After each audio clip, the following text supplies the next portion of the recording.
I think what attracted me to color correction was the fact that we were like the next stage of cinematography. And the creative side was huge, trying to understand what was wrong with an image, how to balance it, trying to understand how to let the tools do what you want them to do.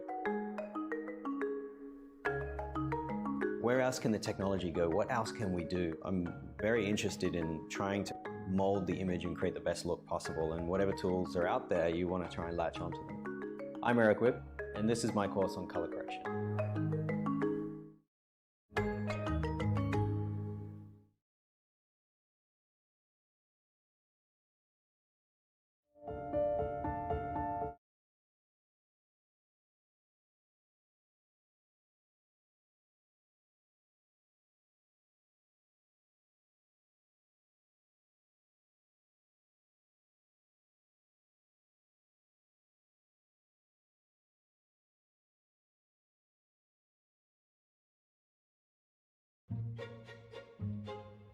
I got into sound designing at a point when things were just developing. I was really fascinated by the idea that dialogue, effects, music were all components of the soundtrack to a film, which had never occurred to me before.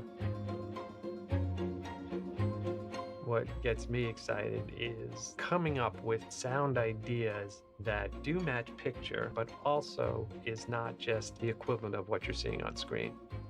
I'm Eugene Garrity, and this is my course on sound design.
I got into sound designing at a point when things were just developing. I was really fascinated by the idea that dialogue, effects, music were all components of the soundtrack to a film, which had never occurred to me before. My friends and I would make little videos in our backyards, imitations of Indiana Jones and Star Wars. Eventually that need to tell stories became more of a technical interest and an interest in the art. I think what attracted me to color correction was the fact that we were like the next stage of cinematography. And the creative side was huge, trying to understand what was wrong with an image, how to balance it, trying to understand how to let the tools do what you want them to do. To me, what's exciting is using cinema in its full potential, which is rhythm and sound design and music. Our job is to set up expectations and then deliver on them. What gets me excited is coming up with sound ideas that do match picture, but also is not just the equivalent of what you're seeing on screen. Where else can the technology go? What else can we do? I'm very interested in trying to mold the image and create the best look possible, and whatever tools are out there, you want to try and latch onto them. I'm Brian Cates, and this is my course in film editing. I'm Eric Whipp, and this is my course on color correction. I'm Eugene Garrity, and this is my course on sound design.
So we're coming to you live. Good evening, everyone.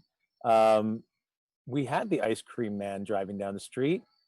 There he is, the last remnants, live from Belmore, Long Island, on the back porch of Manhattan Edit Workshop President Jason Banke's house, where we've brought you the previous two Sight, Sound, and Story live events, and this is our third tonight.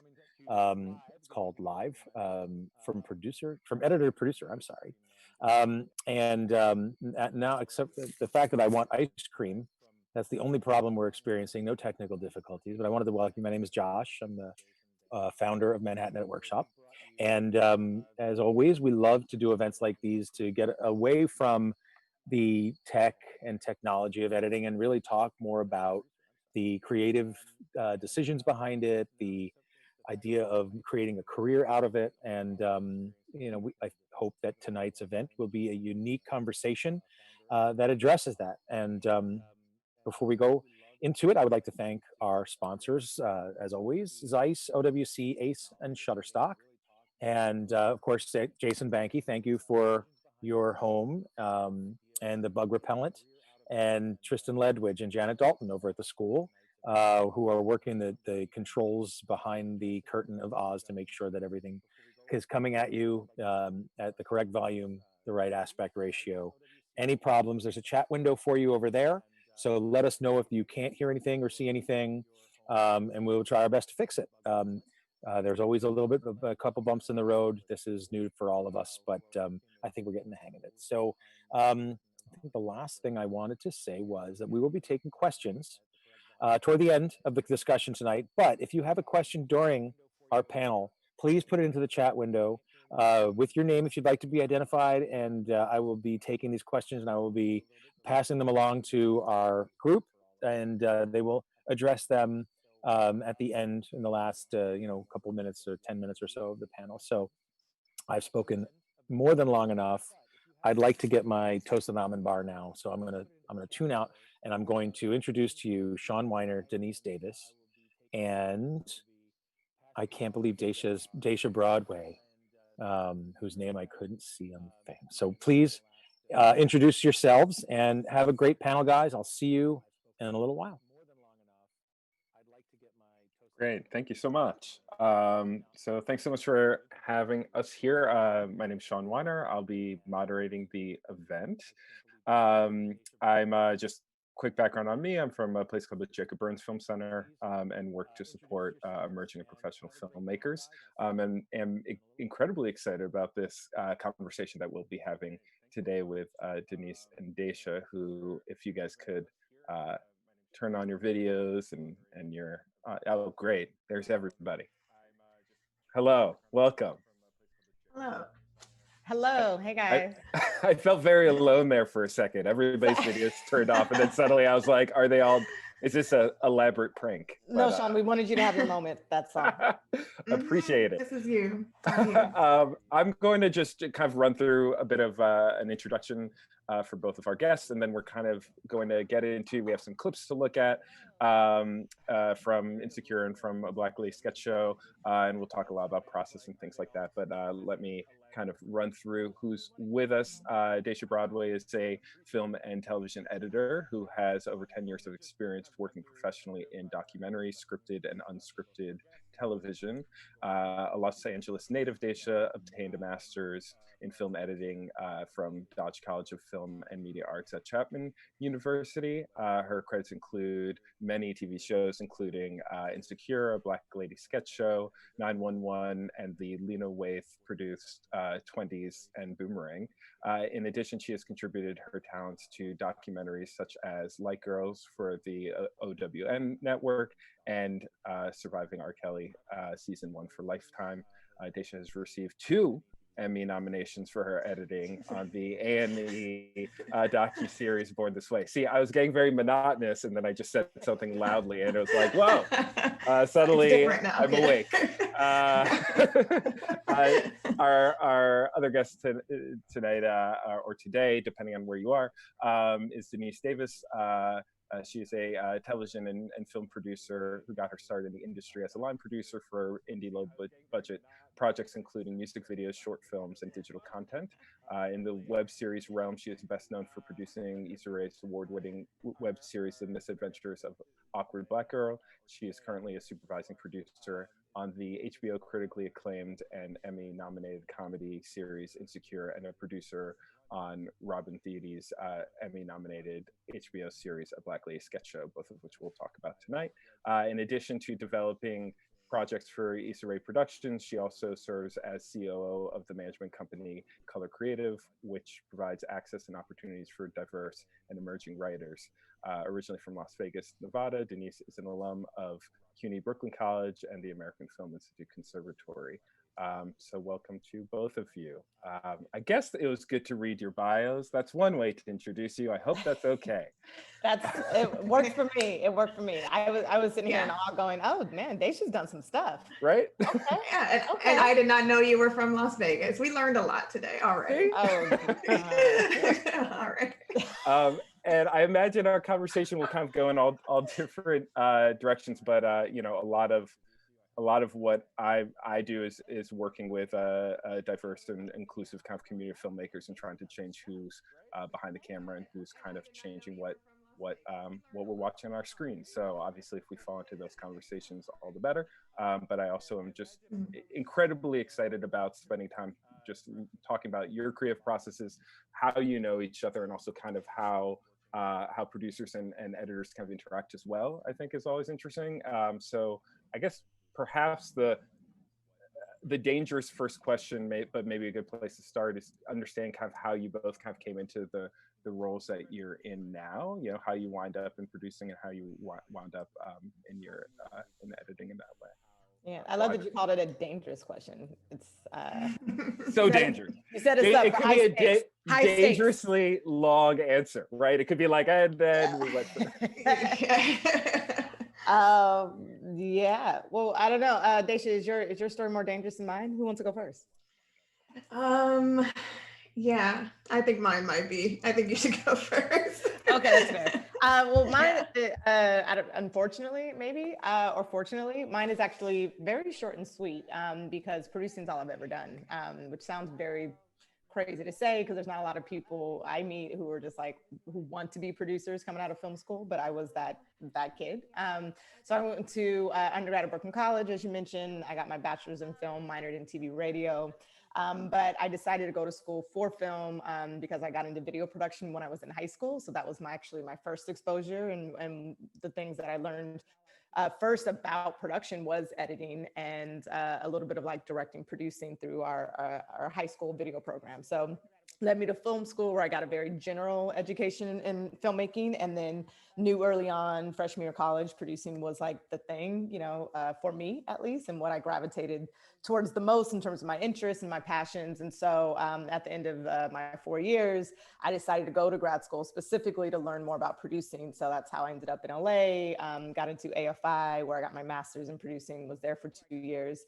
And, I took that leap of faith coming out of AFI's program and basically said, I can go be an assistant and work my way up 20 years and one day produce, or I just basically spent 2 years learning how to line produce and budget and schedule and oversee production and post. And why don't I just go and roll the dice and freelance and whatever, whoever would hire me who has a budget.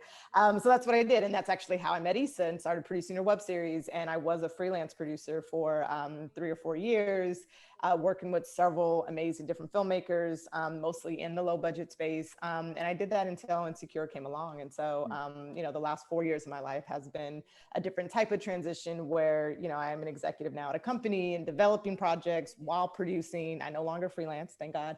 That's the journey to where I am today. And so that's why it's like very straight and narrow, but I think it speaks to maybe the experience that I have in that this is like the only life I've lived and the only thing I've ever done. So, I started pretty young and I love what I do. So that's my story.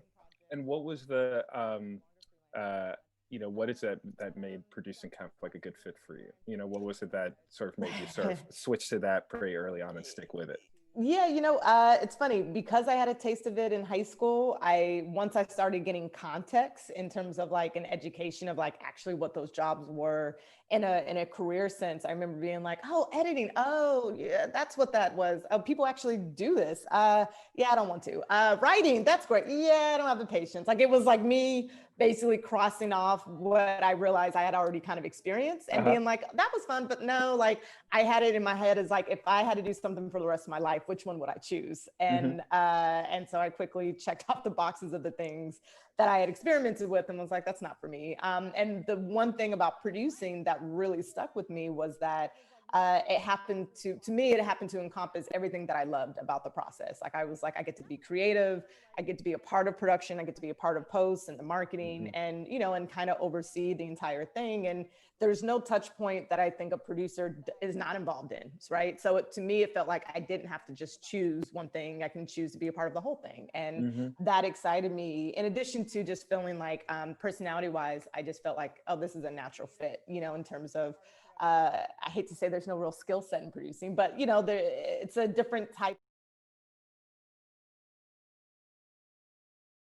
or an editor would. And so that also fascinated me in terms of just a challenge of saying like, well, what does a producing career look like? And it's why I chose to go to grad school, just to say like, let me learn as much as I can, because I think it's a field, I think as a young Black woman too, that like, I didn't see myself in terms of mentors and other women doing it once I started to learn about it. And so I was just like, oh, well, maybe I should do that. Maybe I should exist because of that. So. And it feels like, I think early on, especially in schools, a lot of times you have folks, everybody's identifying as a writer director kind of early on. And if you can recognize the different roles and kind of fall in love with a role that isn't exactly that, suddenly you're the most valuable person around, because everybody else is thinking, well, I'm the next this in this other way. And I feel like that's the same for editing. It's like recognizing that you're sort of in love with that suddenly it's, everybody's looking for an editor, and maybe only one of us is identifying it that at the moment. But Daysha, if you could share kind of how you came to editing. I actually went to undergrad as a computer engineering major, and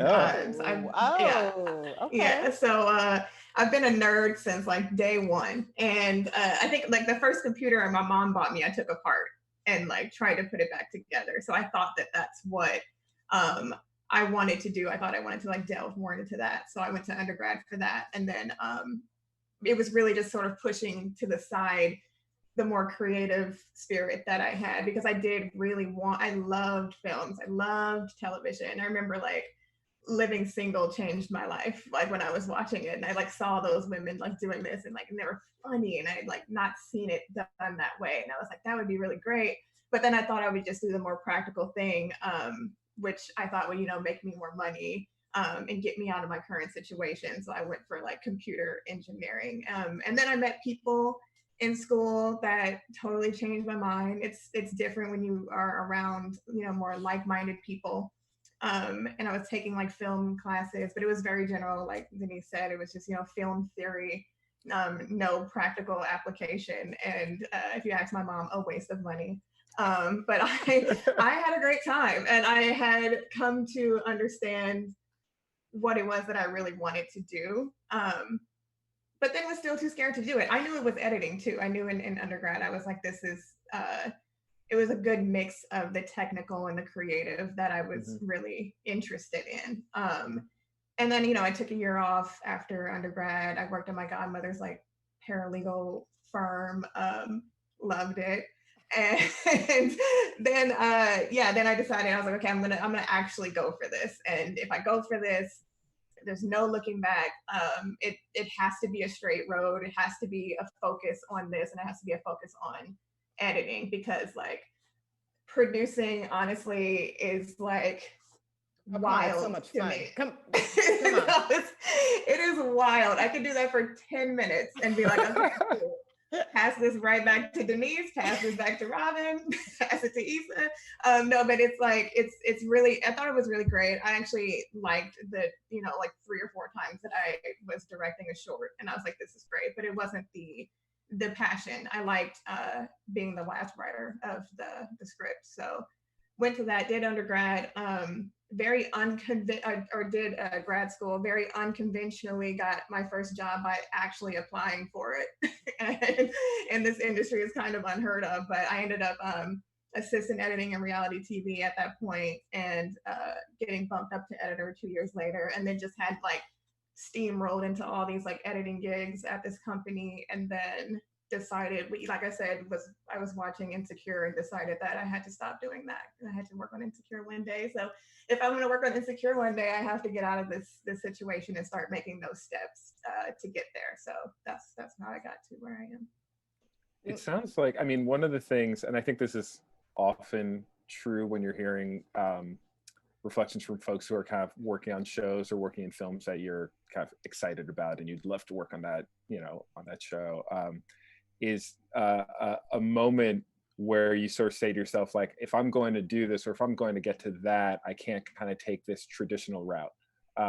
Or I guess not traditional route, but like there's a route that's kind of laid out there. And then there's the kind of decision to do something that feels like maybe a bit more of a risk, or kind of, for me, it feels like it's like identifying as a thing that you want to be, even if that means like it's low budget and there's no money there, but at least I'm the thing. Can you guys talk a little bit? I feel like that's a huge leap for folks, because sometimes people don't do that, and then you wind up, it's too long of a path if you take the one that's already laid out for you. Yeah. Or maybe not. Sean, that's deep. Listen. No, let's deep, bro. I think we're done. I think this is over. Well, good night. That was good. That was really good. But also, you're like low key speaking my language, because I do believe, look, I believe in the power of manifestation, right? And there is something to at least having your eyes on the prize of like, I know where I want to be. And the truth is, what I find most unique about everyone in the industry is that all of our paths are different, right? And so ultimately the way people find themselves in that position that they want to be in is very different than how the next person found themselves, right? And so I always look at it as like the journey of opportunity, because for me, as long as I knew producing was what I wanted to do, I was taking every opportunity as long as it aligned with that, right? It wasn't like I was going to go and take something that was like what I felt like was going to get me off my path. And, you know, and there was those moments that now looking back, you can kind of look at that hardcore decision that was made that, you know, if you hadn't made it, it wouldn't got you to that next place, right? And it's always about that leap of faith, I think, in yourself, because you're like, I'm always gut checking, like, am I happy? Is this what I want to do? And if I'm doing it for someone else, then it's not going to get me to the end goal, right? And so the entertainment industry is just so wild, because like Daysha said earlier, like once you're in, you start to realize like, oh, this is how people get hired, or this is how this works. And there's no formula to it, right? And it's just this weird, like magical realm of like connections and relationships and people who identify with a certain craft that they're very skilled in. And, you know, it's about like, who knows you as that? And also, what are the steps that ultimately get you to where you want to be? So that's my long-winded way of saying, like, it's, I don't know, like for me, it's just always been making sure that I'm choosing to do the things that I want to do, and however that comes along, ultimately ends up getting me to where I want to be. But Daysha, I'm surprised you didn't talk about your transition, because I feel like that is big, in that so often, Sean, I'm taking over here. So often. Do it. I'm drinking my water. I was waiting. I was like, when? At what point does Deniese take over? Yeah. No, I mean, like, I want you to talk about it maybe with this question, just because I love this part of your journey, to be honest, which is, I think, so often what people end up doing. And as they get started somewhere, they start to feel stuck, right? And like you got started in editing reality, but you knew ultimately you wanted to do scripted, and you almost had to start the process all over again, you know, in terms of like, how do you, yeah, exactly, right? And so many people are afraid to do that too, because they're like, I don't want to go back, you know, I don't want to start all over. I've reached this level. So anyways, I just feel like your experience in that, you could speak a lot about that, taking those risks and that leap of faith. Yeah, no, I get a lot of assistant editors and people who just like email me and ask me the same sort of questions. It's like, how do I get in? How do I get out of reality TV if this is what I really want to do? And there is no real like cut and dry answer for me to give them. But I can say that, you know, my experience was like, yeah, I was cutting reality TV. I was doing really well at it. It got way out of hand. I got like nominated for Emmys. It was just out of hand. And I was like, this is either what I'm going to do. And because I'm I think of everything very practically. So I'm just like, okay, if this isn't what we want to do, you need to save up a lot of money while you're here doing it, so that when you have to go back to assistant editing, you can afford the pay cut that's going to come with it. So I literally started like building these blocks in my head. I was like, okay, we're going to do this. So I spent like a whole year just like stacking money. Like, and then you don't want to be a producer, but okay, we'll get back to that. I know.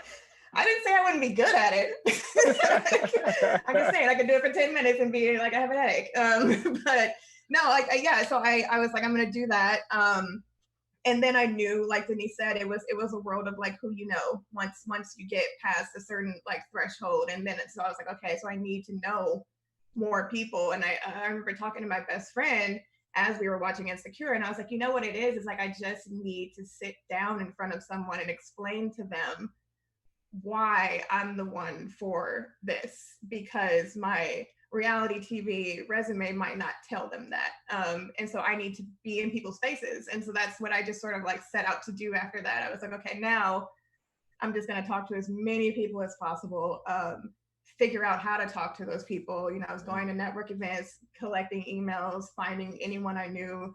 I knew someone, Ada Chiagana at HBO, who was a great friend of a friend. Talked to her. That led to like 3 other meetings, and then that led to me meeting Deniese. But it was really just like a matter of like, because it was scary. You know, it's scary to leave something that's comfortable and getting you accolades and paying your bills, and you like the people you work with. It's very nice to go to work every day. It's very scary to just sort of drop that and go, remember what the dream was and go Mhm. chase that. And so that's the way I did it. And I also knew that because I had been editing for so long, that when I became an assistant editor again, I was going to make sure that I wasn't doing that for 5 years. I was like, I have to figure out a way of, okay, I'm going to do this because this is what they say I need to do. However, I'm going to make it very clear to everyone I work with that I'm an editor, not an assistant editor, and I need to get back into that seat. And so luckily, in that sense, I worked really hard, and it didn't take long for me to get back to the cutting. And that's so you at what point in Insecure do you kind of come on board? Is that for season 2 or is it? No, I came on, me and Denise met like 3 years before I came on. Oh wow. Yeah, Okay. I was gonna say, I want to say it was right after we finished shooting season 1. I feel like we met right around that time because you did Boomerang. No, you did 20s before. I did 20s, the pilot, yeah. Did the pilot, yeah. So it was one of those things, once we had met and kept in touch, and I like, as soon as I met Daysha, it was the same thing where it was like, I think of myself as a producer just also in life. And so when I meet great people and I'm just like, all my good friends who are in the industry need to know these great people, I'm always, for whatever reason, people always come to me for recommendations. So I'm always like sharing the wealth of knowledge. And I shared, I was like wanting to work with Daysha until I could, kept introducing her to other filmmaker friends and people I knew who were in the same position as her. And so, it was just almost like we were waiting for the right thing to come back around. And then as luck would have it, within the same year, not only did Daysha get to come in for season 3, but also she was doing Black Lady Sketch Show around the time. It was just so funny how it was like, oh, we get to work together now on 2 things, which was great. It came full circle. Yeah, and Denise, when the first time I met Denise, she gave me like really good advice that I had not considered, because I think, very timidly, and people are concerned with relationships so much that they're afraid that they're bugging producers. And Denise, just straight up told me, she's like, you are not going to be bugging me if you're emailing me like every 3 months, just letting me know how you're doing and what you're doing. And I kind of like took that with me with other people that I met. And because it's like a barrier, people who are just like getting into the industry are afraid of being that like nagging person to the point where it's not interesting anymore, because you still want to be hireable and you still want to feel like people want to work with you. So that was some really, really great advice Denise gave me. And I did. I emailed her every 3 months and I was like, I'm doing this now. Now I'm doing this. Oh, I'm an assistant now. And now I'm like on 911. Oh, I just cut 911. Like, can I cut you? No. Like, yeah. So I was constantly doing that. Yeah. No, but go ahead. Oh no, go ahead, Sean. Sorry. No, I was just going to say that, one of the themes emerging is kind of like the paying it forward element of it, how quickly Daysha feels like you went from kind of receiving that kind of kindness from Denise to being somebody who's kind of like thinking about that with regard to, I'm sure, AEs and just like people that you're meeting who are now trying to walk through that door. It's hard to get through it, and it's really important that folks are kind of guiding folks through. Yeah, definitely. Yeah, and I was just going to add, like, one of the reasons why I give advice like that is because as a producer, I'm with any given project that's on our slate is always just moving, and it could be at any point of status, right? And so when someone's like checking in with you and keeping you updated on what's going on in their career, the minute that an opportunity could pop up, I'm not having to reach out 3 years later and going, what have you been up to? Can I put you up for this? It's like I can speak to someone's most recent experience based off of whenever the last time we touched base, and knowing that there's something that's right. And I think that's kind of actually what happened when was it 20s? Was that the first, or was it Boomerang? It was 20s. That was the first one. With Justin. Justin, who directed 20s, him and I went to AFI together. We're good friends. And, he randomly reached out and was like, I need an editor. And I specifically want a Black female editor. Who do you know? And I think Daysha had emailed me probably not that long beforehand. And it was just like, oh, like she, at that point, you were doing the Netflix show. And so like, I knew she was at that point in her scripted career to be able to be eligible for something like that, right? If I had thought of her, if I hadn't spoken to her in 2 years and only thought of her still in reality, she wouldn't have come to mind. So I just think it's always important, like Daysha said, it's like you have to be using your network in that way, where I always say, it's like when you're meeting someone, it's not like you're asking for a job, you're literally you're trying to get to know them. So that way they keep you in mind and they develop a friendship where they want to, at some point, work with you and keep in touch with you.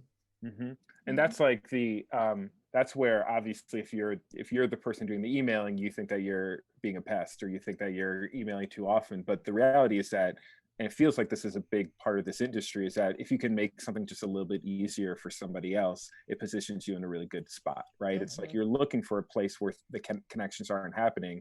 And Daysha was pretty much providing, every 3 month quarterly updates on her resume, which is very helpful to somebody who hears a lot like, oh, I'm looking for an editor. It's like, well, I've been getting these updates, every 3 months. So I know exactly where this person's at. And so I can kind of vouch for them. I feel like they're ready.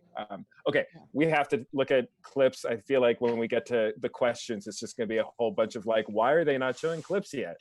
So we're going to do that. And I look forward to kind of like diving into it. And obviously, I think your relationship with one another kind of like we'll get at some really interesting insights into how producers and editors overlap. And you guys have selected the clips, so I'll sort of go to like, well, why select this one? What's going on? And I have other questions because I get to ask all the questions if I want to. So let's start. We're going to look at a clip from Insecure, and the first few clips we're going to look at are actually from season 1. So at which point Daysha was excited, was watching it on the screen like all of us, excited and wanting to be a part of it, and eventually became a part of it. So we'll sort of keep you updated on that as well. So let's check that out. Offers after-school tutoring, mentoring programs, community service, standardized test coaching, big brother, big sister, and just general filling in the cracks. As youth liaison, I can assure you that whatever it is you need to succeed, we got y'all. So do y'all have any questions? Don't be shy, guys. Fire away. Why you talk like a white girl? You caught me. I'm rocking blackface. Any other questions? What's up with your hair? I don't know what you mean. My cousin can put some tracks in it, unless you like it like that. You rude. She African. We're all from Africa, guys. Absolutely. Let's stick to questions about the program. Is this what you always wanted to do? No. But I got this job after college, and it fit my interest at the time. Are you single? I don't think that's appropriate. Yes, you single. Okay. Since you guys are so interested in my personal life, here it is. I'm 28, actually 29, because today's my birthday. I came from a great family. I have a college degree. I work in the nonprofit world because I like to give back. I've been with my boyfriend for 5 years, and I did this to my hair on purpose. So I hope that covers everything. Does anybody actually have any questions about We Got Y'all? Why ain't you married? I'm just not, right now. My dad said ain't nobody checking for bitter-ass black women anymore. Deniese, that's detention. Apologize now. Sorry. That's okay. And tell your dad that black women aren't bitter. They're just tired of being expected to settle for less. Her outfit settled for less.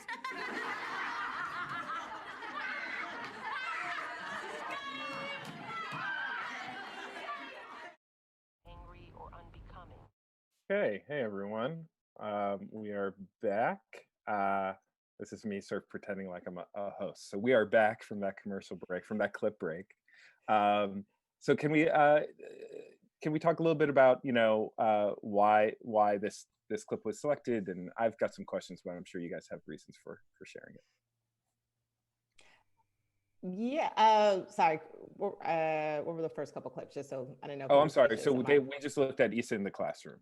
Oh, you looked at Issa in the classroom. Yeah, and then it just came back to us. Yeah. Perfect. Okay, great. Sorry. No, you're fine. I've seen this show lots of times, so I was like, I didn't need to see it. Just tell me what it was. No, so I selected this clip because I distinctly remember this. This is from the pilot episode, obviously, which is shot separately from the rest of season 1, months before we shot the rest of the season. And one thing that stood out that I thought was important to talk about was just kind of how you craft the story. And Daysha said it earlier, which is like, how do you rewrite the story in post, right? And on the page, in terms of the actual pilot script and the way we shot it, this scene actually never started off the pilot script itself. This was actually a scene that came a little bit later in the pilot. I want to say maybe within page 3 or 4, to be honest. Like there was a couple other scenes that were the way it was written was supposed to introduce you to who Issa was in her world. And I remember when Melina and I were in the edit and, you know, she was playing around with this, one of the interesting things was that we felt like the scene so clearly showed you the character introduction, the themes of the show of insecurities, and kind of also packed it in with a really big comedy like set piece of a scene, right? And to see to see the pilot, if I remember, to see it edited as written versus seeing how we ended up, you know, approaching it in its final edit, that scene says so much in so little time, right? It really does kind of knock you right into the world in such a way that you know immediately kind of what you're signing up for. Although it is a little disjarring because you're starting in classroom, and if you didn't read the log line, you might be like, is this a show about a school? Like, you know, you don't know. But what you do realize is like exactly who Issa D is and what she's up against. And ultimately, as the pilot unfolds, I just always found it was such a beautiful, poetic way to, again, rewrite a scene in post that may not be as written, but when you play around with, you know, what is missing or how do you kind of just get into something quicker, to us, that was the smarter choice. So that was the decision and why I wanted to talk about it. And is that like, so when you're working on the edit, you're having a sense that this is working, right? This was the plan. We're looking at it as it was originally intended, and yet, you know, you or the editor or whomever are sort of like, but something's just quite, you know, we're looking for something else. Like, is there, and that creativity that happens when you just like start to break things that you kind of couldn't break and move them around in a way that. Yeah, essentially. And a lot of sometimes it comes from pacing and tone, I think, too, right? And when those choices are being made, I think when you watch back at the pilot as edited or as written, those first few minutes felt slow. Like you were just like waiting for it to ramp up. It was a lot of montage pieces. And, you know, by the time you got to the classroom scene, it felt like it picked up. And so it was one of those experiments, which is like, would it be crazy if we're starting with the classroom scene and we're just in it, and then reverse engineering the rest of the scenes that were the original introduction and playing around with how those were laid out. So, you know, it is a conversation, but what I found is that you still always start with the base. You almost still cut to script just to have that loose idea, because I don't think you can make those creative decisions until you see how it plays out, right? Right. You don't want to kind of tear the whole house down and kind of build from nothing. Exactly. Then if it's not working, then they're just like, well, did you try it the way it was supposed to be? And you know, until you can make that call, you know, you kind of have to see it that way first. And then you start to see what needs to be reworked, and you can play around with it. And at the end of the day, you still have it in its traditional form, but I think it still gives you a compass of sorts to follow and see where you can change certain things. And Daysha, I know you didn't edit this particular scene, but just like in editing, just in general, I mean, is that maybe this is me kind of projecting what the experience of an editor is, but like, you know, you also want a map, right? You don't want to kind of be left kind of out to build entirely from scratch because you're working with a bigger team.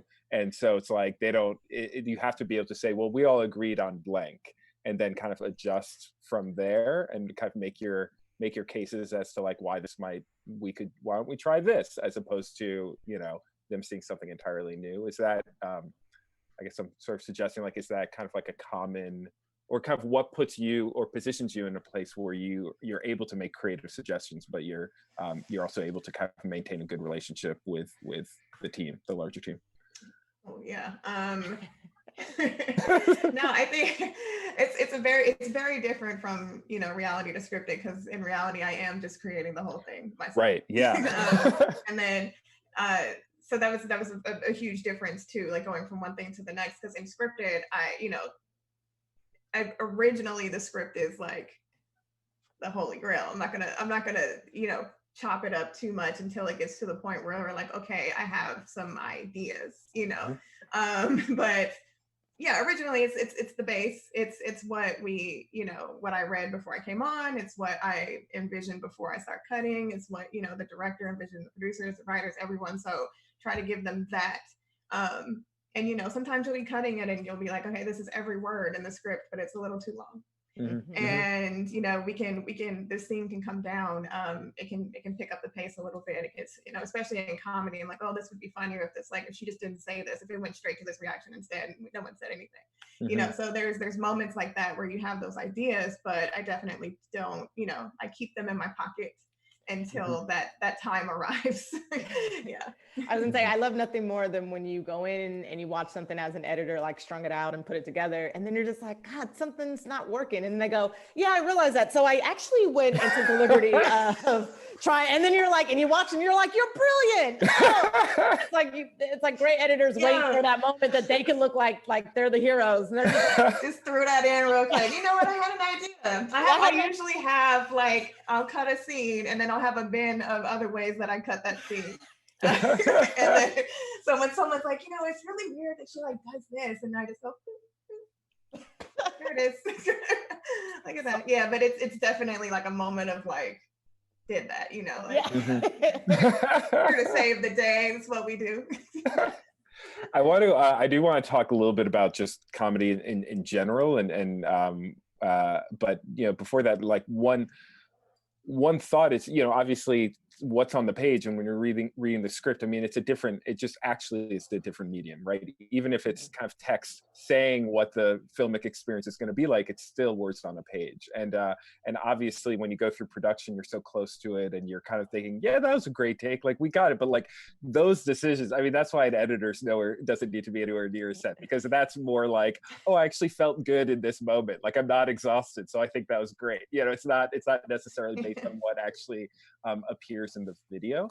So really, Daysha, your experience is kind of the first time seeing, at the risk of getting too poetic, seeing kind of the flattened thing again that gets to get moved around in the way that a script got to be moved around, right? It gets to be kind of manipulated. It's not a bunch of people in a room with emotions and time restrictions and all of that. It's actually kind of a piece that moves at a certain pace. It's a certain, so it's just sort of interesting to, I don't know if I have a question here, guys. I think I'm just I'm listening to what you're saying, and it's really interesting to understand the kind of creativity that happens when the editor gets to look at that footage, and the fact that you kind of, you do get to write a different version of the film, and sort of store it and show it when it's the perfect time for you to save the world. I am just interested, before we get to the next clip, we are talking about comedy here, and I think that choosing to get involved in editing or producing, choosing comedy is really specific. The people you're around, but also clearly in editing, the pacing and the ability to have comic timing is in the performance, but also very much in the cut. But also just comedy in general is a thing that lets us through kind of laughing at things, occupy new perspectives, and laugh about something that otherwise we might just be scared to talk about, or might make us kind of freeze up. So can you just talk about, I mean, I don't know if it was an active decision to get involved in comedy, or if it was sort of something you realized you want to stay a part of, once you sort of fell into it, but the value of comedy, or why you guys sort of stay in that arena. Interesting. Well, I can't speak to it from a technical standpoint. I just love stories. For me, it wasn't a specific, I guess, a priority for me to be in comedy. It just happened to end up there. And it's funny because when I look back at some of my music video works from back in the day when I was producing, a lot of the stuff was dark and dramatic. And I was like, whoa, how did those are music videos. So anyways, it's just so ironic that here I am having done two completely different comedy series. And, but what I've enjoyed the most about it, and I think especially through the lens of Black women, to be honest, is that there is this relatability ethos factor when it comes to comedy storytelling that I think just allows people to feel good, right? And I like to feel good, and it's such easy viewing while also saying so much that I just don't think that we as a community so often get those perspectives shown and get to show that side of ours, unless you're in the stand-up realm. So I think from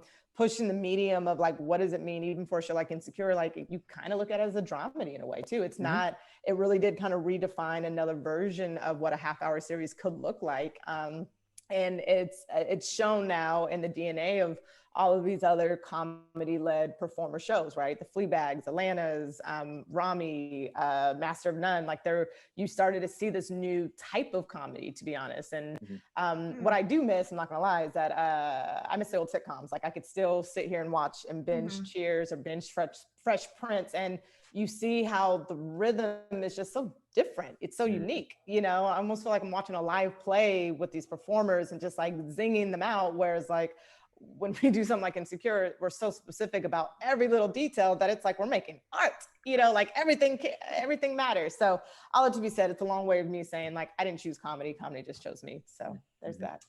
Ooh, mic drop, I like that. I wanted to do like action movies, fantasy, sci-fi. Like I said, I was a big nerd, so I was like that. Those were the type of movies that I was obsessed with.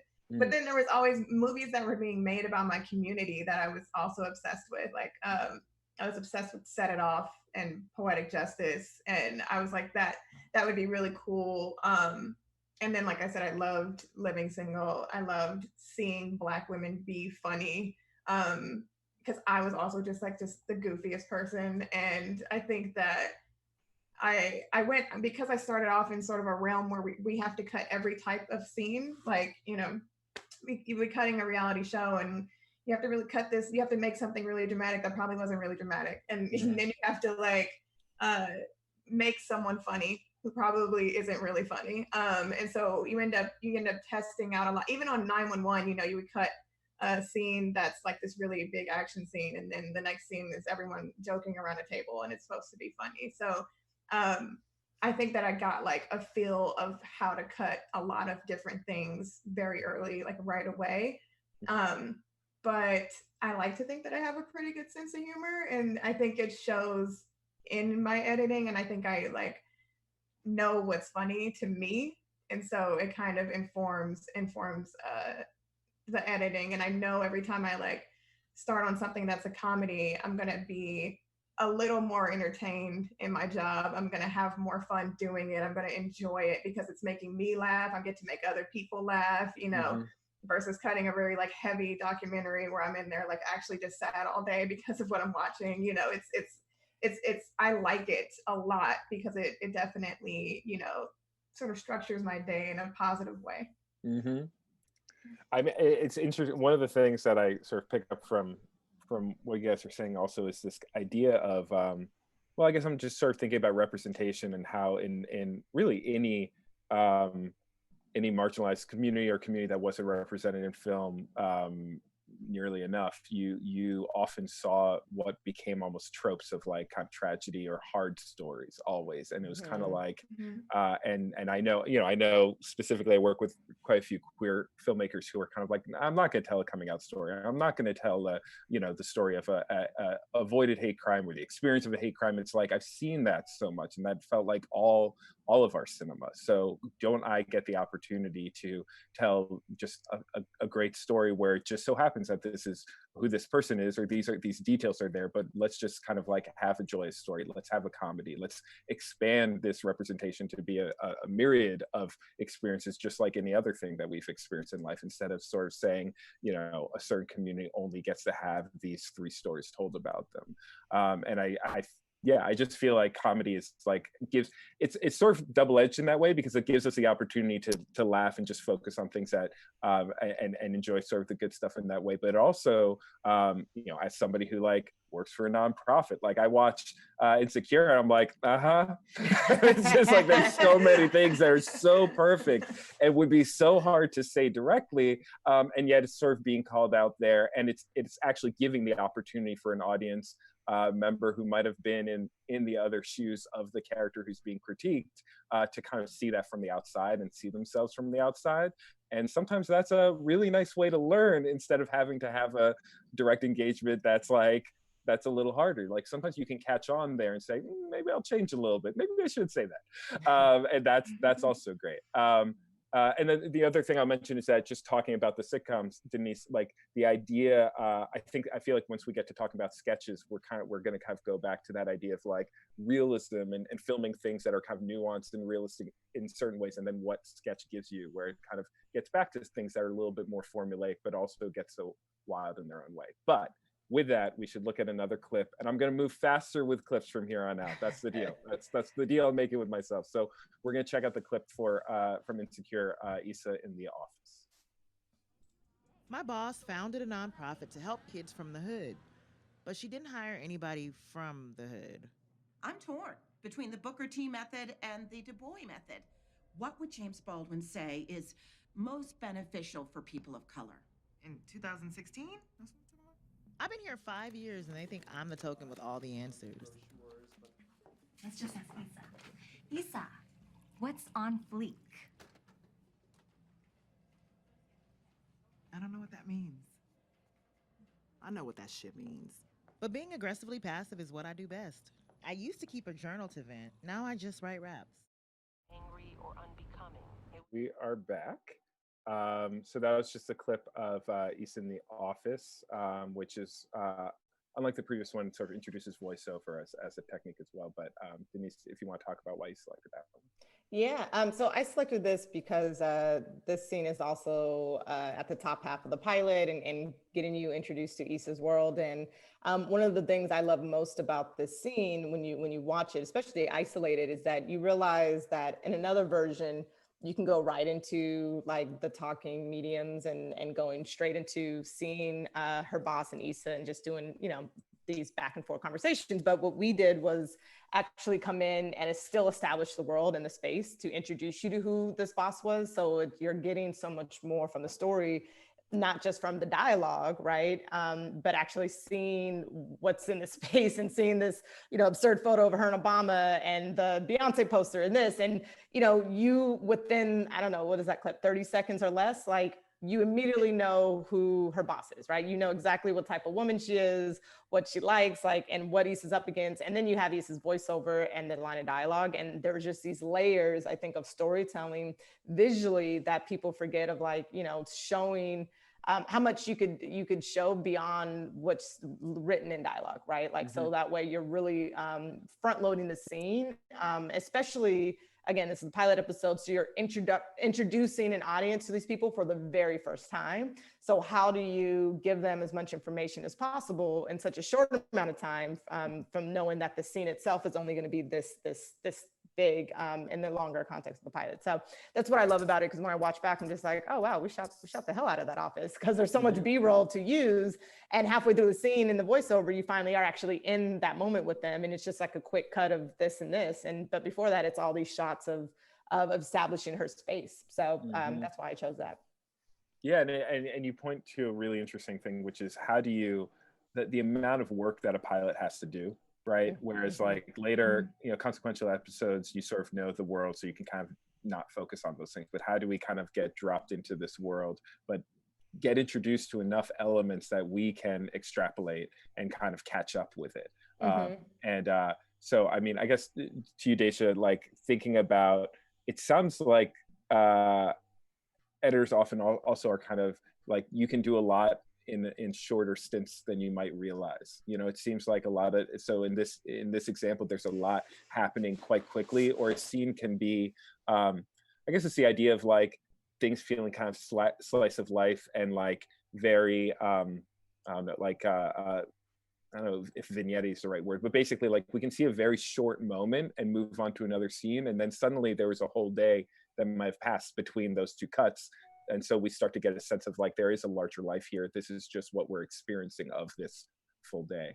So how do you, do you often see things play, you sort of said this before, but things kind of could play much quicker, or like the ability to kind of accomplish what a scene might have had built out in a script in a only a piece of it, or something like that? Yeah, no, editing is very psychological. It's there's like an art to the brevity, I think, and sometimes you will see something very quickly and not even realize that you saw it, and think about it like 5 seconds later and then laugh about it. So I think that those types of little like moments, I think, yeah, it's like you feel like you need to focus on this for this amount of time, but really you just need like this to like ingrain it into the viewer's brain, sort of, so to speak, and then you move on to the next thing, but it'll be there. It's so interesting how just showing a quick image can stay with an audience for the rest of the episode, and you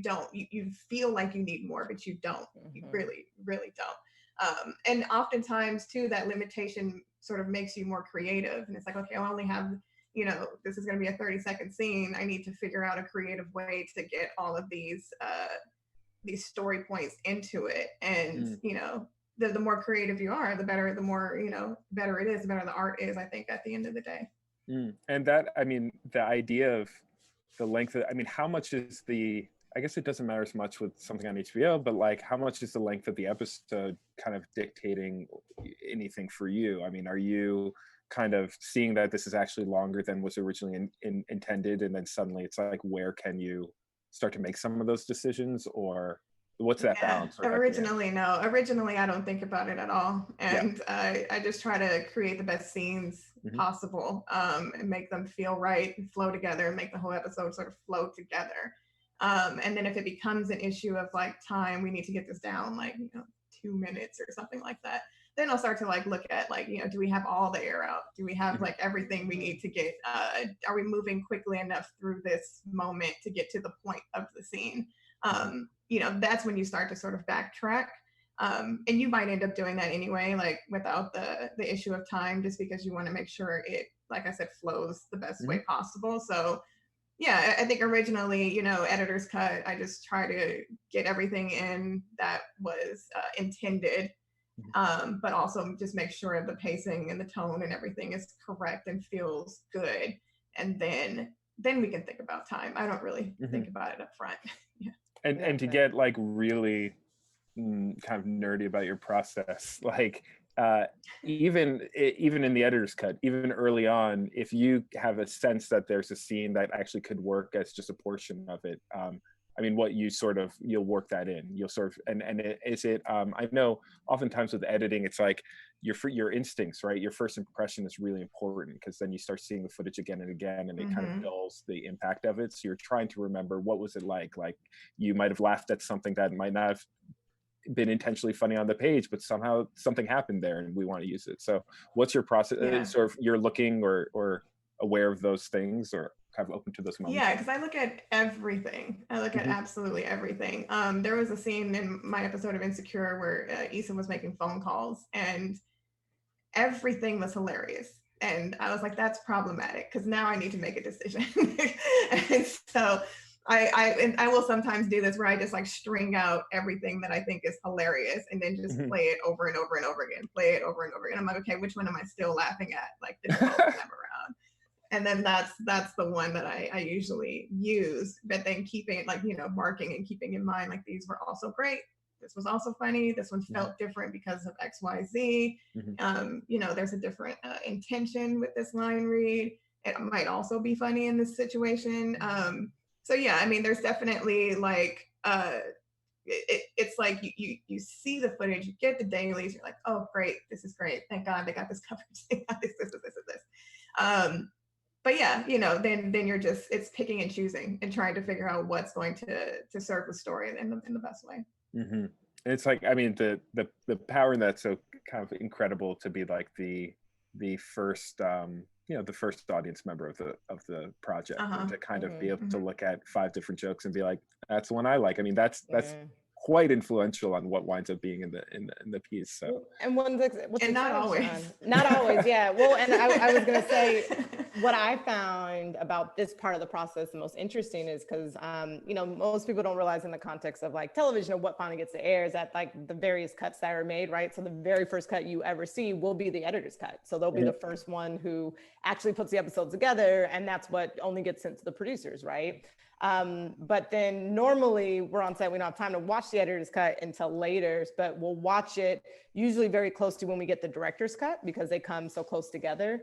And that's always, like, to me, the biggest part of when the show starts to take shape, because what you see when the director comes in and those choices that they made, sometimes you do kind of have this gut instinct where you're like, ugh, but I liked it better in the editor's cut, or their instinct, they chose different takes, and it's interesting to then kind of keep having that callback, because then after the director's cut, there's a producer's cut. After the producer's cut, there's a network cut, right? So the editor's cut is the very first thing that anyone sees of the show.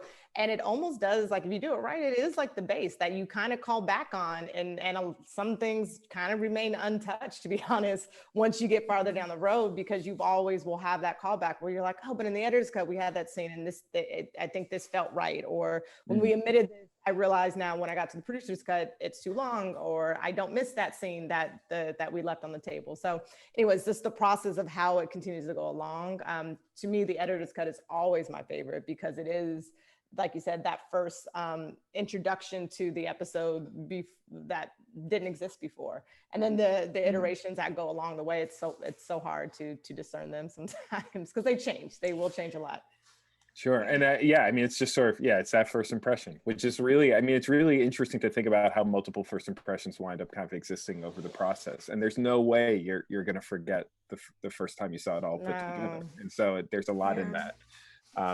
Cool. We should look at the next clip. And I think the next clip, it's Insecure, the parking spot clip. And this one, Daysha, is you cut this one together. Is that correct? Yeah. Great. So we will talk about your process right afterwards. So let's watch the clip. Angry or unbecoming. It was that public judgment sweeps in to fill any void.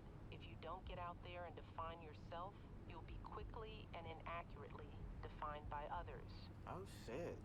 Friendships between women, as any woman Oh will tell shit. you, are small kindnesses like these.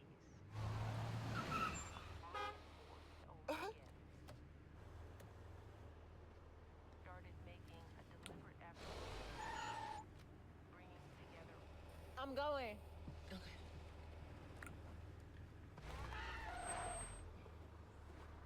I thought you said you were going. I mean, I was going.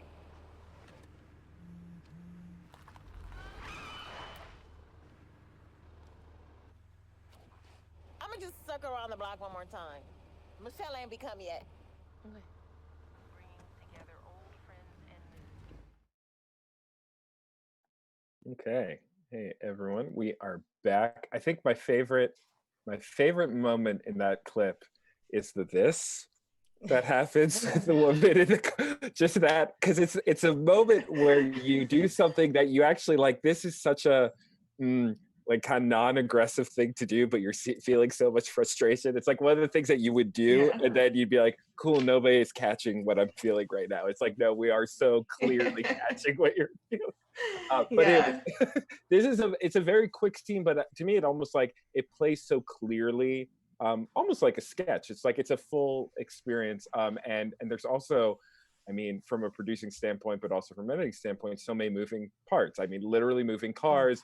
There's top-down shots. You've got a lot of different coverage on different. So again, I won't talk, Deniese, if you want to, or if you guys want to talk about kind of why selecting the clip, and I'd love to know what your process was. No, I'm not. That's all Daysha. I'm let her speak to it. Cool. Yeah, no, I think I selected it because of all of those things. There was to me trying to attack it from the standpoint of like, okay, there's so much happening in this one scene. There's I can't find parking. I'm listening to Becoming by Michelle Obama. I find parking, and then my best friend comes and takes it. And then there's also the tension that's been building up from the past 3 episodes between these 2 best friends, and the fact that like they aren't, I mean, the whole scene is about the miscommunication that they are experiencing throughout the season, basically. So in my head, I was like, okay, there's all of that, but then also this has to be funny somehow. Like this, like this is, and it's thankfully, Issa and Yvonne give you so many facial expressions because there isn't much dialogue in the scene. And the dialogue that is there has to be able to be misconstrued by both of the characters. Like, so it was definitely a difficult scene to cut. I thought our director, Nigel, did a really good job of covering it, because in my head, when I was reading it, I was like, how? Like, like just how? I was happy when I got the footage, because then I was like, okay, we're shooting like through here, and then we're shooting through here, and then here, and then here. And these rear view mirror shots, it's like, okay, they can see each other. That was the main thing. I was like, they can see each other. it's clear whose parking spot it is, right? But what I was trying to do, I was like, it would be really cool if there was some sort of debate online after of like whose parking spot it was, because and the way it was shot, I was like sort of able to do that. But it was very much like, I remember being in the Bay with Issa and talking about it, and there was a moment of like, okay, Yvonne has these great reactions, one of them being the prayer hands, which to me signals that she actually loves Issa, because I'm trying real hard not to get out this car. You know? And so I really wanted to put that in. I was like, that has to be in. There was like moments in the dailies where I was like, that has to be in, that has to be in, that has to be in. But Issa also wanted it to be very like, after a certain point, like it's just quick cuts, quick cuts, quick cuts. And because at that point, at the point where the pacing of the cuts sort of pick up, we know what's happening. At this point, it's no longer, we don't understand each other. It's, no, I'm taking this spot, like at, you know, at that point. So there was, a lot of it, like a lot of the story was just informing the way I was like sort of pacing the shots out. And then at the end, I really wanted to show Molly parallel park into it, just to be clear that she was being petty about it. Like she's doing the exact same thing Issa was about to do. So it's clear it was Issa's spot, you know? But I was just, I was happy that we got those shots. Like it was a, you know, I had a lot to choose from. And because I knew it was a scene about what wasn't being said, it was really great that, you know, those two actors were, you know, giving you so much here that I could cut to. Well, you sort of speak to, I mean, there are two things there. One that is really interesting. It's like how close you need to be to the characters, how much you need to understand, you know, the larger arc of the season, but also just what's going on in the characters, how they're feeling about each other, not only in general, but right now in the season, and how that then plays into the what is a pretty small moment, but it's so loaded with all this stuff, right? So I think that's really, I mean, it's just interesting to think about.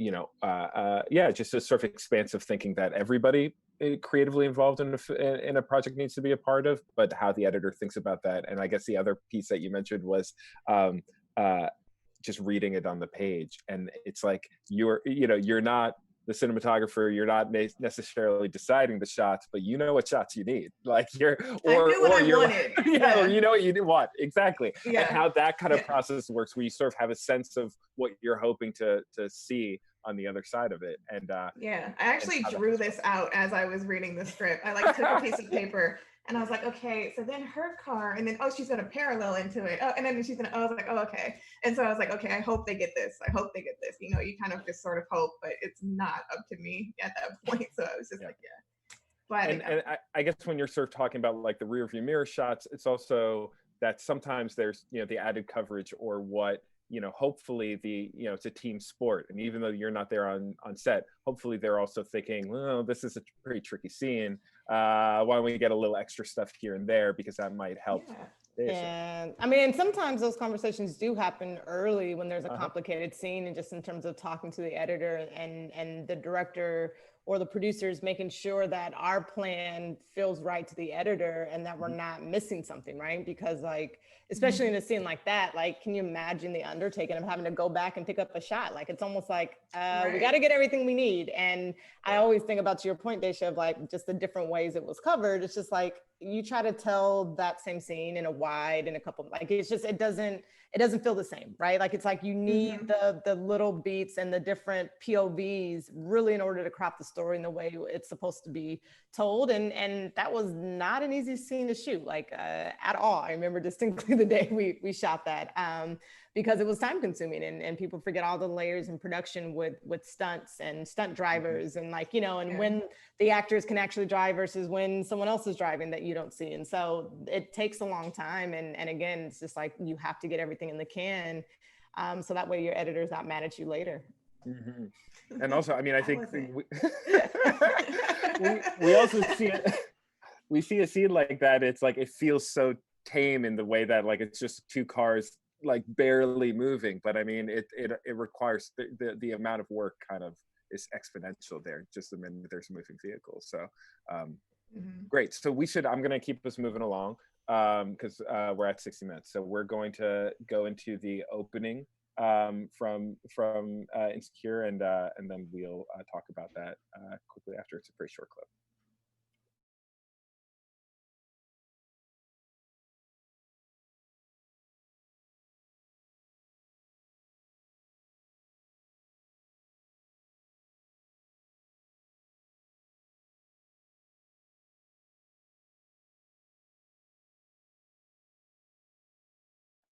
We're back already.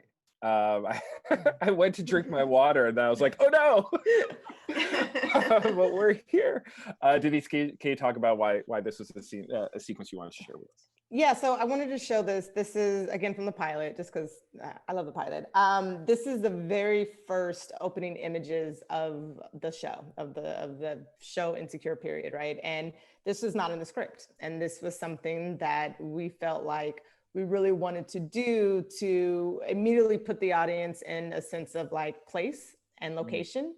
And as you get to know the show, you start to realize just how integral Inglewood and South LA and this part of Los Angeles that up until this point never really got to be seen on television in a normal way. And so one, to have to take something and go shoot it and be like, we're gonna go do a bunch of B-roll. And then it actually ended up doing enough where you're like, we wanna do an opening montage.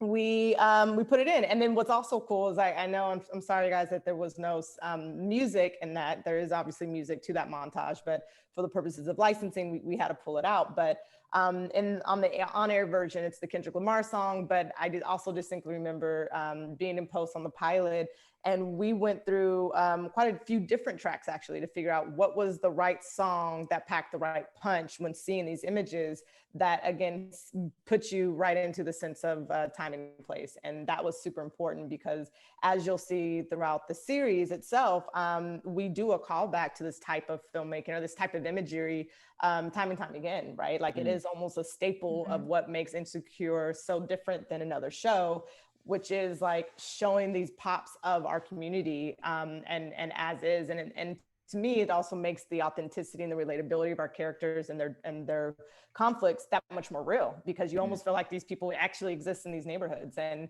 you know, so often in television becomes so insular that it doesn't show you the outside so much, right? And in our show, we purposely do that. So I thought this opening image was important because again, it was made up on purpose, but I do think it was something that was successful, so. Can I say, like, there was one thing that as an LA native and someone who grew up in South Central, the B-roll on the show actually added a layer to the characters for me, because I was like, Issa lives in Inglewood, Molly lives in downtown LA, and they still see each other a lot. And I was like, that is love, that is friendship. That is care. And so no, I always like when I was watching the first season, I really loved and respected like how authentically it felt like the place that I grew up in, and it made me sort of add my own, you know, like pieces to these characters into the story. So it was always very cool like that. It's interesting to also think about. I mean, I'm trying to make sure I don't like talk down to reality TV ever, but like to go from like kind of like nonfiction and which I feel like reality TV is not nonfiction and not fiction, it's something in between, but the idea, or maybe, well, anyways, different conversation. I guess what I'm trying to get at is like the ability to kind of like bring together kind of hybrid and put those things together and what they gift to one another. And Daysha, can you talk a little bit about like sort of that idea, right? It's like you're sort of trying to create a sense of reality, but of course, you know, Denise, as you were saying, like you don't want it to feel too much in a bubble or almost too much like a sitcom, because part of what a show like Insecure is trying to do is say like, you know, you're kind of like, you're in the real world right now and you happen to be with these people, but all of this is also happening at the same time. So, you know, what is it like to kind of bring together things that are kind of narrative or scripted and nonfiction and see how they kind of charge each other? I don't know if that, that's me sort of presuming that that's something that editors are like, boy, I'm doing one of those things again, and then maybe it's not. Yeah, no, I never really felt like it was that, because I think the way that we use those elements and unscripted is pretty different. I think you're just trying to get from one side of town to the next usually, or trying to orient the group of people you're about to watch. Versus I do think in shows like in Insecure is like the city is a character in itself, and you really are using those images to ground you and ground the characters and like and you know, passage of time and things like that. And it doesn't feel the same to me. It always felt like, okay, it's a part of the story. It's a part of these characters. So it always felt a little different to me. And I guess less it's sort of formulaic, I think. Yeah, I guess I'm sort of thinking about when you're taking kind of nonfiction footage and trying to turn it into something that plays really scripted in that way. It's a little bit of a different transition than like when you are making something scripted and inviting nonfiction. And it's almost like when you invite nonfiction and you kind of authenticate something further, right? Or you kind of let something have a multitude of dimensions in a way that you might not have been able to if you didn't invite that. Sure, Sean. Yeah. I agree. So we should keep looking at clips. So the next clip that we're going to look at is from a Black Lady sketch show, and you know, of note, this is us kind of moving into thinking about sketch. And so we've been talking about realism, particularly right now. We're talking about how, you know, even nonfiction elements come in. So I'd love to sort of explore the kind of difference in approach to building out a sketch show. So let's look at No Makeup.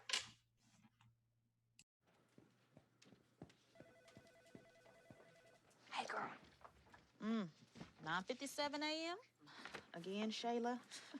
You know we started calling you Office Lauryn Hill. Tony, I'm trying. It just takes so long to beat this face. Then don't. Girl, you got melanin. You don't need NARS when you got skin like ours. Okay, that's cute for you, Alicia Keys, but if I don't wear makeup, somebody always asks, are you okay? You look sick.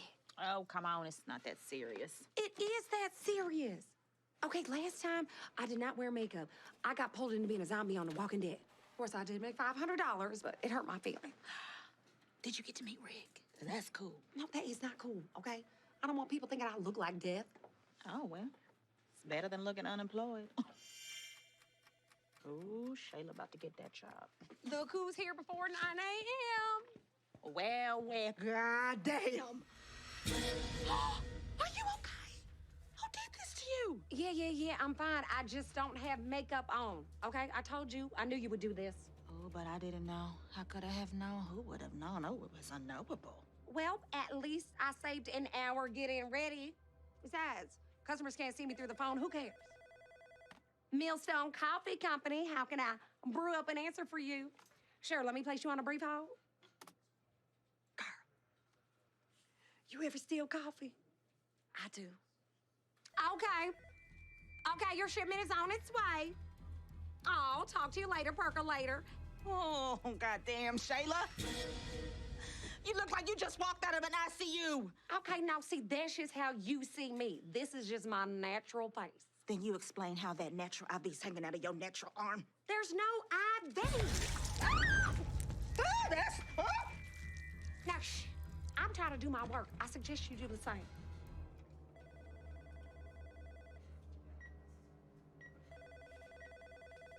Millstone Coffee Company, have you been? Oh, we came as soon as we could, baby. Daddy's here. Daddy's here. Jesus, please save my friend. Oh, Reverend, I'm glad you could come. Good looking out. Back in. And so everybody just watched No Makeup from a Black Lady sketch show. I would say, you know, I would love to talk about escalation, but I'd also go to you guys to sort of talk about why you selected this one, why this was the one that you shared. But it just seems like it's so much fun with the escalation that happened. Oh, I picked, that's right. Sorry, I'm all Denise. So this was, I think, the first sketch I cut out of, I think I cut like 25 of them or something crazy. It was also a really tight turnaround to cut it. And I got the footage and I saw all the reveals that Dime Davis, who directed it, had shot. And I was like, oh, we're going like full horror film. Like it just we have to just like lean into the horror.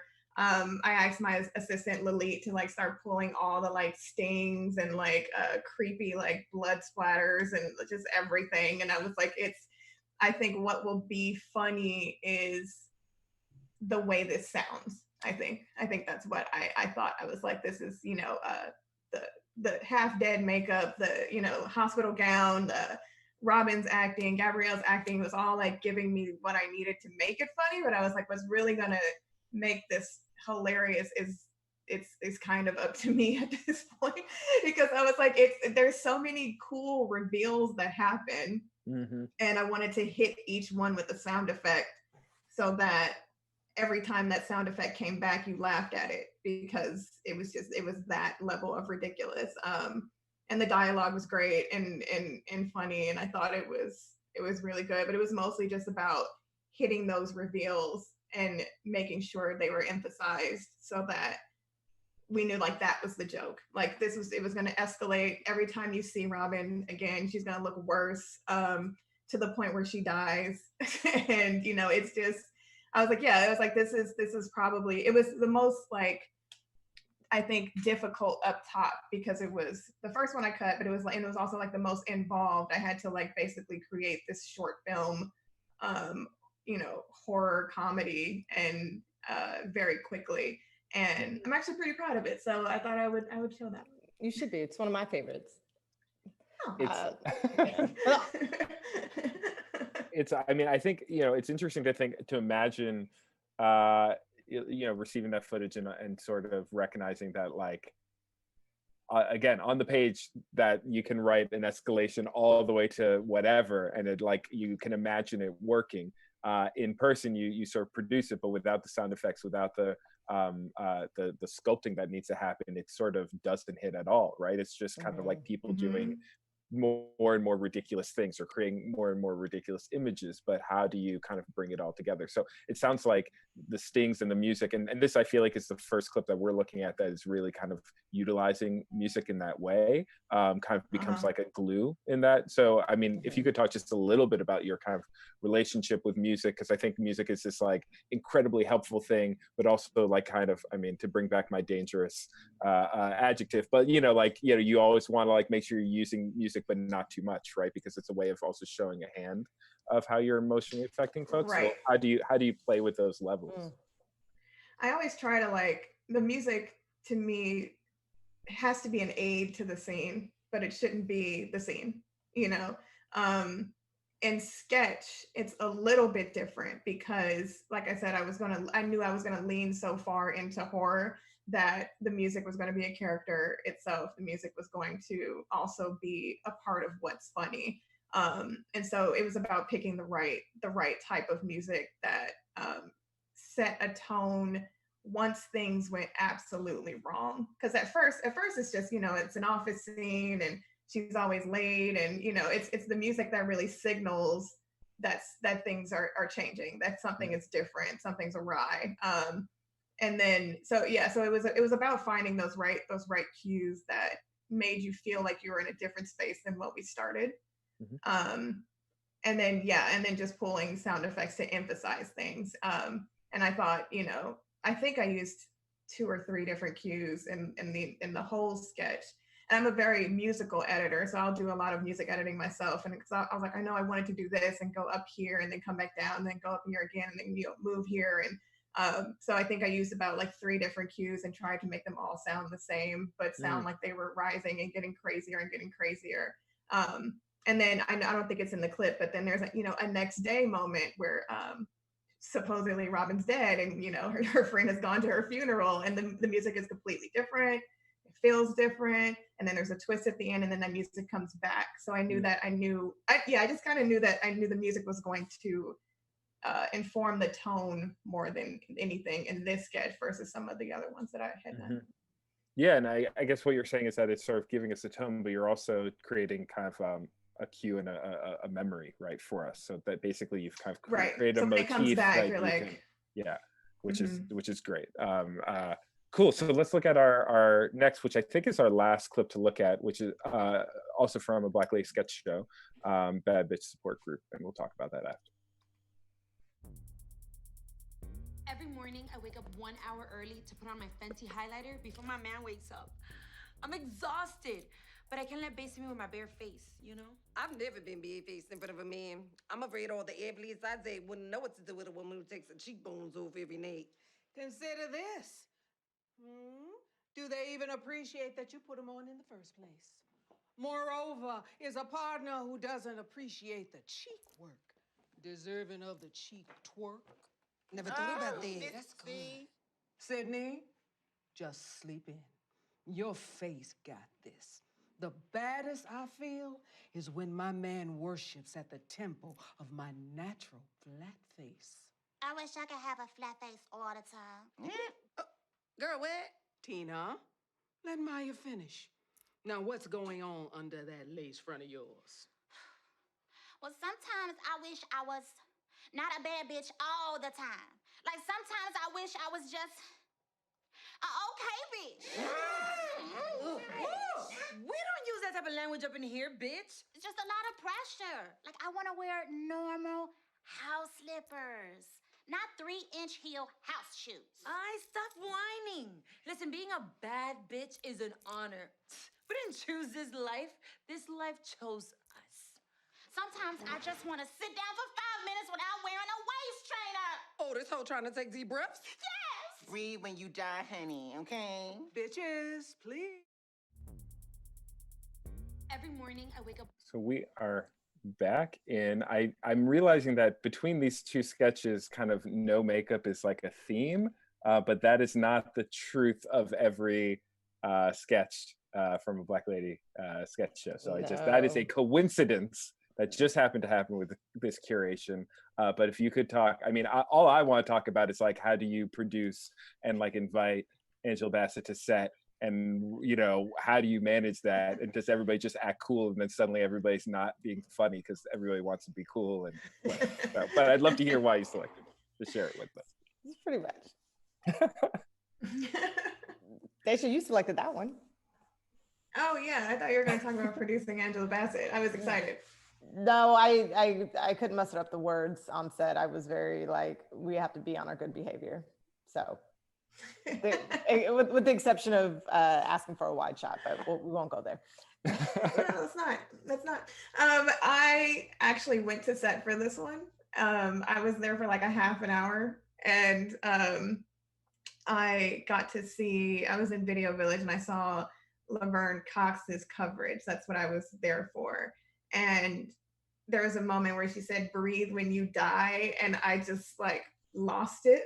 I just fell apart, but made a mental note of like, "Breathe when you die" has to be in this sketch. Like when I had to go back to work and actually start cutting, no makeup actually. So I left set, but yeah, I picked this just because, you know, it was difficult because it all is singles. There is reveals in the way that No Makeup has, and that you reveal that Angela Bassett is the one leading, you know, this, but she has such a recognizable voice. If you are anyone who's ever watched anything, I think you hear her voice and you're like, is that Angela Bassett? So it was great. It was a great, like, cool reveal again, and I loved that. But it was a thing of like, you know, some of the dialogue ended up getting cut out of this because it was, again, just it was a little bit too long, and it just played funnier, short and quick, and like just real snappy. And because we were going from like single to single to single to single to single, you really had to just keep going. And we couldn't use a wide shot because that was another reveal. The wide shot through the window was revealing that there were people watching this whole thing, and it's a great commentary on like Fashion Nova and things like that. So we couldn't use that. So it was very like, it was obviously awesome to cut. There was a lot of ad libs. I think even the clip that you showed, it's a lot of ad libs. So it becomes a thing of, you know, choosing performance, which is such a big part of my job, and choosing which ad libs will serve the funny as much as possible.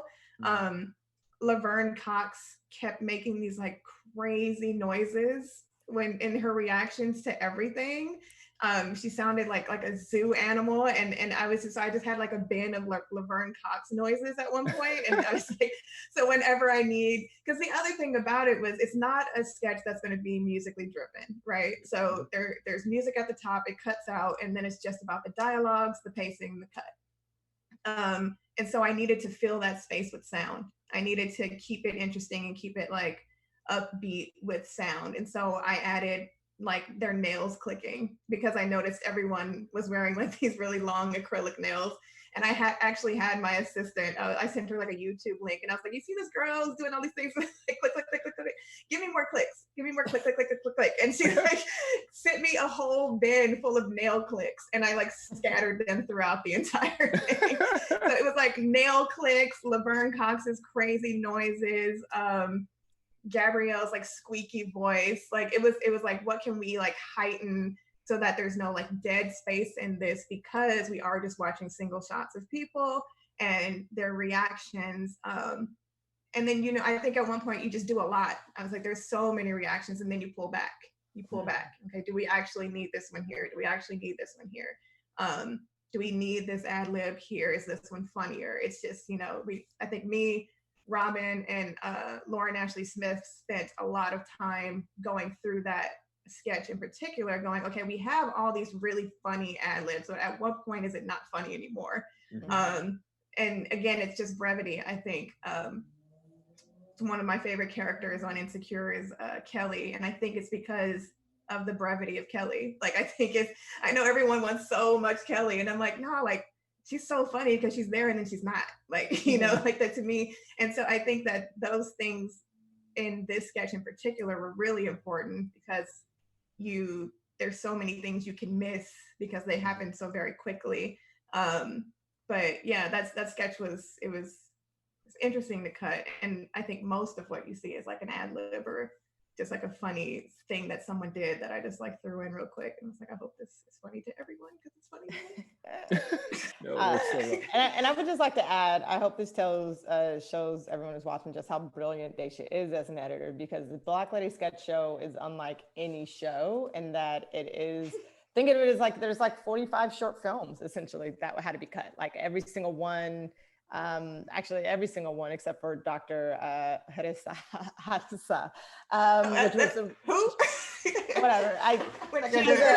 I'm not gonna do it. She has too many names. But except for that one, which was kind of recurring sketch, and I feel like that might have been the only one that was recurring. And even that was a choice in post. But long story short, what Daysha's talking about in terms of the process of that particular sketch, that process was done again for every single one. And I think you said you did like 25 out of the 45 or 50 or however many we shot at the end of the day. And that layer of details, right, in terms of the music and the rhythm and the tone, and everything like had to be looked at scene by scene as its own thing, to be honest. But we went in purposely saying like each sketch is its own living, breathing story. And the other thing I think makes the show so brilliant is that also every sketch tonally is so different. Like she mentioned, the no makeup sketch has that horror comedy feel. Bad Bitch Support Group is a little bit more broader in comedy, but also I find it a little bit hood ratchet because that's the other part and purpose of it. But then there's like music, like straight musicals in the show too, right? Yeah. So every single sketch was just like you couldn't approach it the same way at all in the way that you normally would with a more linear narrative storytelling like an Insecure, right? Like it's so important to keep consistency for a show like that, because the minute you have an episode that feels off, people can sense it. Whereas Black Lady Sketch Show, it was like every sketch has to feel like it's its own film essentially. So yeah, and we had the interstitials that kept it like, the interstitials made it feel like all like one cohesive thing. But yeah, every time you went to a different sketch, it was a completely different world, a completely different feeling. And yeah, it was definitely difficult to not get fatigue of that, because there were so many sketches across 6 episodes, and I was cutting them pretty fast. So I would just take another one, do another one, do another one, do another one. But I also wanted to make sure I took my time with each one, because like she said, each one had its own world. And I wanted to make sure I gave it that. And it didn't feel like the one before. It didn't feel like the one coming after it. I think the only other reoccurring was Invisible Spy. Yes. In which, like we wanted it to feel like, and Invisible Spy is literally a spy film. Like it's actually Invisible a spy Spy film. is like, it's the best. Yeah, honestly, it is. I've been thinking about it. It's great. Yeah. No, but it was literally just cutting a spy film, and it was insane. I was cutting, and I was like, "Is this what I'm doing right now?" It is.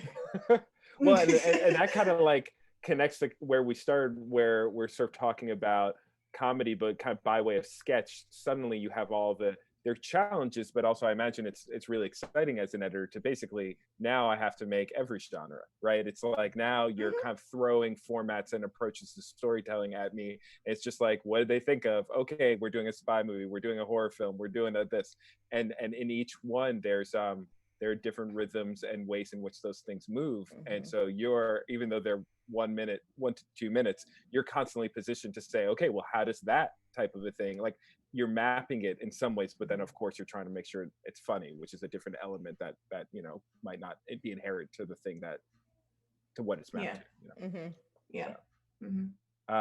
Okay, we need to go to some questions. So that was all of our clips. I'm gonna read through. So folks had submitted some questions on Vimeo. The first one we have is from Alex, asking Daysha, how did you develop your own style as an editor, and how do you keep it fresh? Like how I said fresh there? Ooh, yeah, I like that. It's a choice. It felt like a choice. Good one. I honestly just did it. It's the one thing I always tell people who ask me, like, how do you become an editor? How do you get good? You just have to keep cutting. You have to keep cutting as much as you possibly can, and in that you find your own style. You find what your instincts are, really. Some people naturally have great editorial instincts, and some people have to sort of find it, and so I think that I had some natural instincts, but then there were things that, every show that I took, I would learn something new and learn that I like to do something often. I would go, oh, you know what? I always kind of do that. And, you don't really know until you just do it. And how do I keep it fresh? First of all, I hope that I do. Secondly, I'm constantly trying to improve. I think what I love about editing is everything you get hired to do is going to feel different. You walk into this show, it feels different than the last, and you learn on every show. You learn on everything that you work on, and so I try to use those learning moments to improve what I do and see if I can try to change something that I'm getting bored with. Like if I notice I'm getting bored with something that I always do, I try to figure out a different way to do it, which is great, which is what I really like about my job, is I can change and evolve constantly. Our next question is from Perry Pang for Denise. Was there something important you learned in the field that wasn't taught to you in film school? Just one thing. What a question. So good already. Let me think. Oh, you know what I think is really important? That in film school, I mean, I'll be straight up. Most film schools, the process and the style of collaboration in terms of filmmaking is taught in the framework of a feature film. And what I realized, especially for someone who went from producing in digital low budget space straight to television, but I had web series, I didn't really know exactly how television and that process was done, right? You read about it, you're always hearing the writers are king, but like, again, from a film school context, they focus on, this is how you make a film, a short, which is very similar to the model as a feature, but you don't actually get to experience, especially as a producer, at least, and actually any other realm, what the pre-production, production, post, like what is that process? Because television creatively, and also from a production standpoint, the approach is completely different, right? Like it just is. The way you prep it is different. The way you shoot it is different. The way you're thinking about it is different, because you're telling almost a never ending story, right? And not a beginning, middle, and end. So I think that was the one takeaway for me in terms of like, realizing between undergrad and grad school, it's like we didn't really talk about TV, and we talked about it in the business sense, but like you don't get the practical experience coming out of film school from when you do the shorts of like that mimics or is somewhat similar to what television is like. So. So the next question is for Daysha from Miriam Velasquez. How do you convince someone looking for an editor that you're the right choice, especially in an interview or when reaching out to a producer? Well, first of all, you have to believe it, I think. And I think the way you believe it is that you're actually passionate about doing that particular thing. If I'm up for something and I know that I'm not really in it, I'm not going to be able to pitch myself for it, you know? It's easy for me to pitch myself to Insecure, you know? It's like obviously I'm supposed to be doing this, here's why. And you know, recently I've been reading some really great scripts, and some of them I'm like, these are really great scripts, I shouldn't be the one to do this. And some of them I'm like, these are amazing scripts, and like, this is me, and I you know, I think you have to feel it and believe it yourself first, and then do your homework on the people that you're about to meet with. You know, note up the script as much as possible, have great questions that you want to ask, and have ideas about what you think this should look like and how you think it should feel. Basically show that you can and should, you know, will do it correctly, I think, and do it justice, I think. But I think you can't do that. I think you can't present yourself that way if you don't actually feel it, if you're trying to go get a job because you need a job right now, you know. I think there's a way to pitch yourself in that way, but I think, you know, 9 times out of 10, if you are actually really passionate about it and you feel like you can do it, that'll come across in the conversations that you have with the producers or directors. Great. Next question's from Braden French. I apologize if I said your name improperly. For Deniese. For Deniese, in your day-to-day as a producer, which parts of the job do you tackle on your own, and which parts do you delegate or manage a team on? Fascinating question. I will speak in the context of some of the shows we talked about today, Insecure and Black Lady Sketch Show, just in the context of TV, because like I said, most people don't learn about it. With producing, it's almost as if there's multiple producers specifically for different responsibilities, to be honest, right? It's almost all delegation, because there's not anything, unless you're like the showrunner, writer, producer, who even then at a certain level can't really be involved in every single thing every single time. So there is a level of delegation across the board in terms of the different representation of producers and what their role is for that show. If I can speak to something like Insecure, my purpose primarily as a producer on that show is I'm so involved in pre-production, to be honest, because Issa and Prentice are on set 90% of the time, 99% of the time, unless Prentice is directing, and the writers are on set with them, and Melina might be in post. And so like, I am the constant producer that is always with our visiting directors on every single scout pre-production meeting, and everything that's involved before they get to set. Like, I am their producer. So yeah, it's you know, it varies, to be honest, and it's also why I love the role of a producer, because you kind of make it whatever is most needed for the project, to be honest. So you know, my role on Black Lady Sketch Show is very different than my role on Insecure. So that would be my answer. Cool. And our last question for Daysha is from Kate D. Do you ever come across edits where you wish footage was shot a certain way and you don't have it? That's kind of a one-word answer, potentially. Correct. Yeah,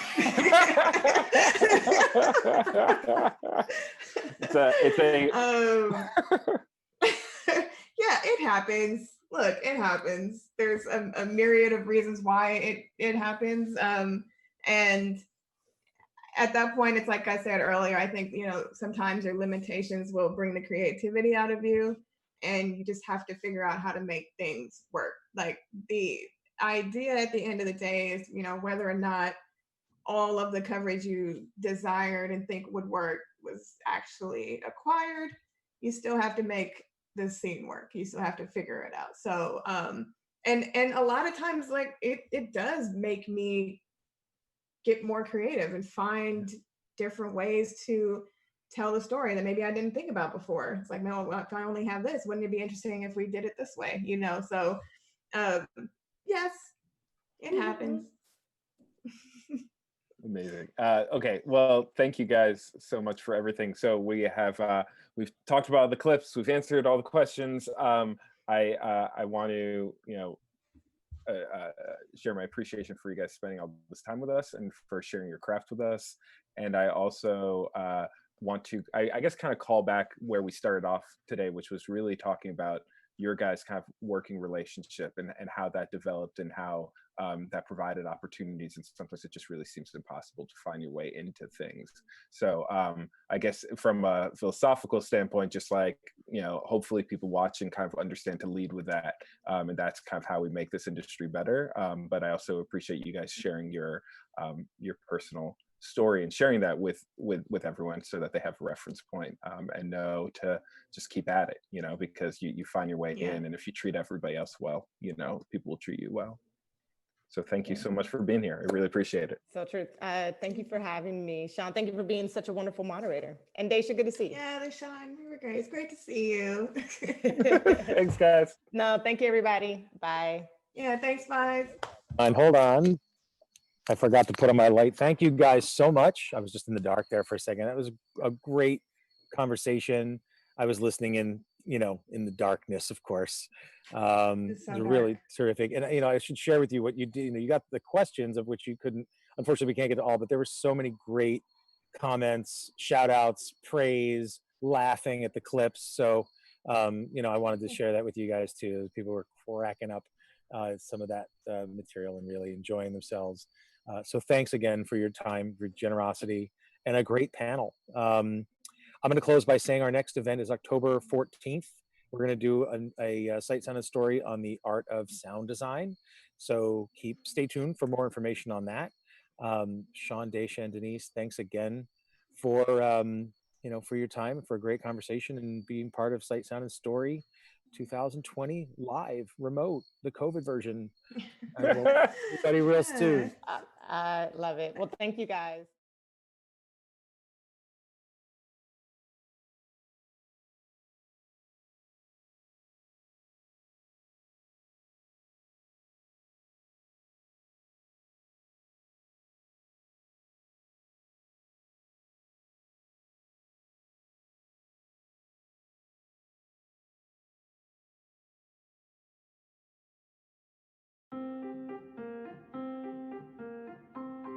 I got into sound designing at a point when things were just developing. I was really fascinated by the idea that dialogue, effects, music were all components of the soundtrack to a film, which had never occurred to me before.